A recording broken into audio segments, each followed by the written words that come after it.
One thing that's super fun for people to watch a dog to do is to walk backwards. It has a lot of advantages for being a fun trick, but it also has really good health benefits for the dog to get their body moving in different ways. I love teaching dogs to walk backwards, and I'm going to show you how to do that in this video. So the first thing I'm going to do is I'm going to show you how it works with Goofy. Goofy's already learned it, and then I'm going to change. I'm going to show you how to teach it to Duane. So you'll see both sides of this. You'll see it with a finished dog like Goofy, and you'll see it with a green dog like Duane. So the idea here is Goofy here, he's in front of me. Goofy sits, good. Goofy stay, back, back, back, back, good. Plots. He understands walking backwards by two things. So the way I teach the dogs, the way I get him to understand this is through what we call frontal or spatial pressure. So Goofy here, so he's gonna know if I walk into him, he's gonna walk backwards, right? If I do this, he walks backwards. This, he walks backwards, but I gotta get it on cue. So I gotta get it from the body pressure to a hand signal to a lured behavior, because sometimes walking backwards into the dog just pressures them to be too confused and too scared. It has to be a fun exercise. So here, Goofy, come here, right? So I'm gonna start him with a sit, I'm gonna move him to a stand, stay, right? And I'm gonna use a hand signal here this way, and I'm gonna put a verbal command to it. He knows the hand signal, back, back, good. Now what I want to show you is that he can walk back quite a way. So from here, Goofy here, good, here, good. Back, back, back, back, back, back, back, back, back, back, back, back, back, back, plots. And that's pretty impressive, right? So he knows to walk backwards, he doesn't turn around, he kind of goes pretty straight. You could probably make him go straighter. But for him, the most part here is to understand that when he's in that place, I can still control him. I can do this, Goofy stay, good.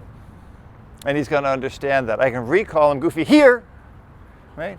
And get him to here, good. And I can get him to walk backwards here, stay, back, back, back, back, back, back, back, back, same thing, back, back, back, back, back, back, back, back. Good boy, yeah, good boy. Here, good. And there's a couple components to that. I'm going to show you how to do that with a Duane-O-Mator. It'll be a lot of fun. It's a fun trick to teach, but it's also very healthy for the dog to understand from a stand that he has to go backwards, right? Back, back, back, back, back. It builds a lot of muscles like us walking backwards. It's really good. It puts your body in different alignment. It hits different muscles that you might not normally hit. And it's super fun for your dog to learn something different because, hey, everybody can get their dogs to walk forward. Get your dog to walk backwards. It's going to be a lot of fun. Hang on, we'll go get the Duane-O-Mator. Good. So here we go with teaching Duane how to walk backwards, right? So again, when we first get the dog out, the dog's super excited. It might be a good idea to kick the dog down. Tell him, no, no, no, we don't want to do this. But we want the dog to come out having fun. So understand there's a time for discipline, there's a time for fun, there's a time for corrections, there's a time for shaping behaviors, there's a time for accepting behaviors, and there's a time for not doing that. But early on with a puppy, just chill out, have fun with the puppy, let the puppy be a puppy, and use your corrections wisely, because if you're always nagging the dog, you're going to have an adversarial relationship with the dog, and it's not going to get you anywhere. So you saw Goofy walking backwards, and you saw him doing it without treats. But with Duane-O-Mator, we're going to start to shape that behavior, and we're going to do it with treats. Drop it. Good. So what I'm going to do is I'm going to get myself a handful of treats here. Good. And Duane is obviously very hungry. Always good to start with a hungry dog, a motivated dog. And have a handful of treats. And what I'm going to do is get Duane to do the biomechanics of walking backwards before I start to teach him what I really want. So here I'm going to have my handful of treats. I'm going to push him, push him, push him, push him, and I'm going to bring him in and I'm going to give him a treat. I'm going to have a hand, actually, it's a really good idea to put him in both hands and go, Duane, here. It's between my legs, he's in front of me here, and I'm going to start putting frontal pressure on, and I don't want him to do that. Right? That's the normal behavior for a dog you've been training because you're kind of in the same position as teaching the down. I don't want that with the dog. So I'm going to go here, Duane, and I'm going to change the position to here. Come on, Duane, come here. Back, back, good, good, good, yes. And I'm going to release him.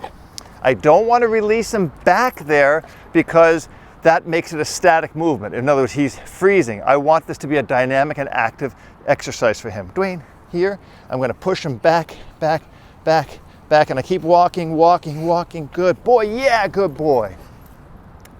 And then I can start to take a little pressure off. Back, back, back, back, back, back, back. Yeah, good boy. He knows the treat's here, but he's not getting it. In fact, he has to go away from the treat to get it, right? Here, stand, good, and back, back. And I can start to change my hand around, like you saw.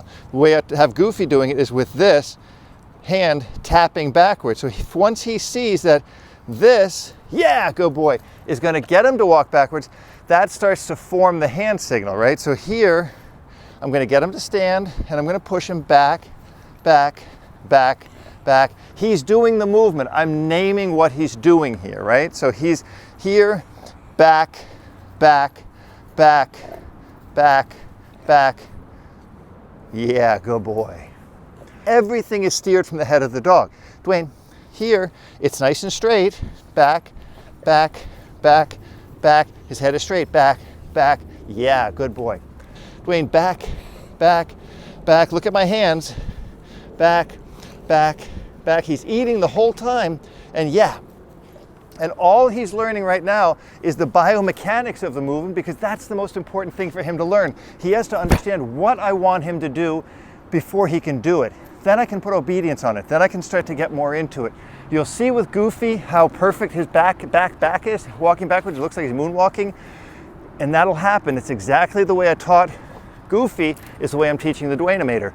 He understands because the movement was shaped. The movement was rewarded, and it was corrected when he didn't do it wrong. Remember, your angle of your hand when you're feeding those treats is critical for the dog to understand how to do it. Okay? Take your time, have fun with your dog. Just have fun with your dog. Just enjoy your dog. If you can't get it, you're doing something wrong, or the dog is not getting it. Clearly, start back, regroup, watch the video again. Just take your time. Make sure everything you're teaching the dog is fun. It's not about being adversarial. Corrections come way later. Shape the behaviors. Have fun with the dog. And if you like this video, give it a big thumbs up and subscribe to the channel, because there's tons more videos where that came from. And the Duane-O-Mator wants to thank you for liking all his videos, because one of his videos is climbing the charts right now, and we hope all of them will. Take care.